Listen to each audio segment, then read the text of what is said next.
freedoms. In the 1800s it was women's rights. In the 1900s it was civil rights. And the big issue in this century is food and farm freedom, and that's what we're here about. Yeah, yeah.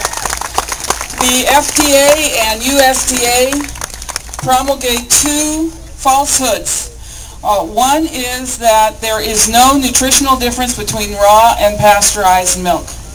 There are no studies, there's no evidence, and we know that it makes you laugh when you hear them say things, because there is evidence. There's evidence in scientific papers. We have put that all together on our website. There's a recent study from Europe showing that raw milk was the #1 factor in preventing allergies and asthma in children, and the younger they started the raw milk, the more protected they were. I would like one of these people, I call them the non-dairy creamer people, sitting around with their coffee and non-dairy creamer, to put themselves in the position of a mother whose every hormone, every particle of her being is focused on the health of her child, and she has a child with asthma or digestive disorders or immune problem, who knows that she needs that raw milk for her child.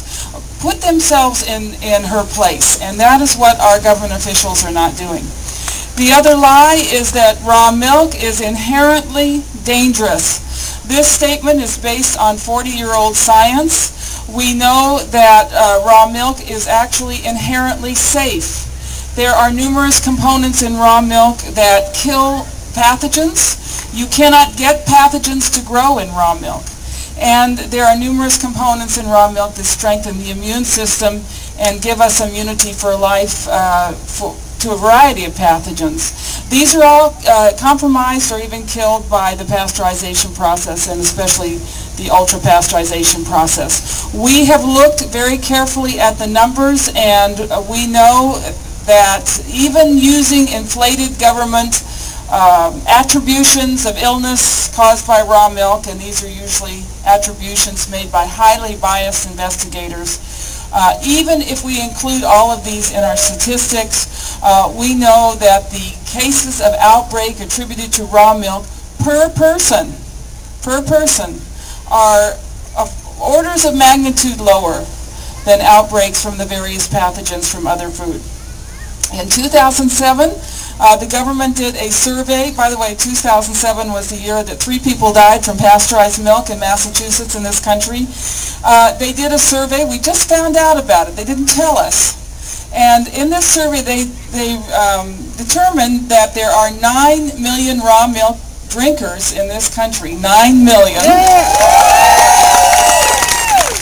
That was in 2007. The estimates today are 15 million. 15 million, and that's why we can figure this on a per-serving basis. I agree with what our other speakers have been saying. The laws against raw milk have nothing to do with safety and everything to do with economics, with supporting the pasteurized milk cartel. There are 4 major players. About 80 to 90% of the milk in this country is controlled by 4 companies who are very efficient. Yes, they're very efficient at accumulating wealth at the top, and the heads of these companies make millions of dollars a year, while their cronies at the FDA go after poor Amish farmers to try to put him out of business. Folks, this is an obscene situation, and we must do everything we can to support Dan, to support the raw milk bill, to support our legal efforts. I do want to put a word in here for the Farm to Consumer Legal Defense Fund, which provides legal defense for farmers selling raw milk and other farm products direct to the consumer. This is the battleground. Direct sales, farmer to consumer. All the wonderful internet technology that we have today allows us to do this in a very efficient way, and this is what FDA and USDA are concerned about. And I am certain of success, and the reason I am certain of success is because pasteurized milk causes infertility. The market for pasteurized milk is declining at 1% per year. It has for 30 years. The market for raw milk is growing exponentially, and very shortly, those 2 lines are going to cross.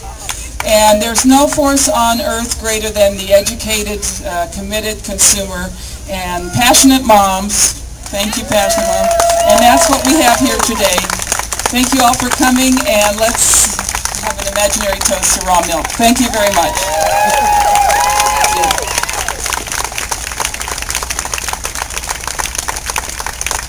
Here's a passionate mom. My goodness, what this lady has done. Here's a real testimony to raw milk. Yeah. Well, thank you, Sally. And I would be remiss if I did not acknowledge my partner in all of this, Corrine, who is off getting the cow right now, I believe. But she is really a super powerhouse, and she's another mother powered by fresh milk. So kudos to her as well. I think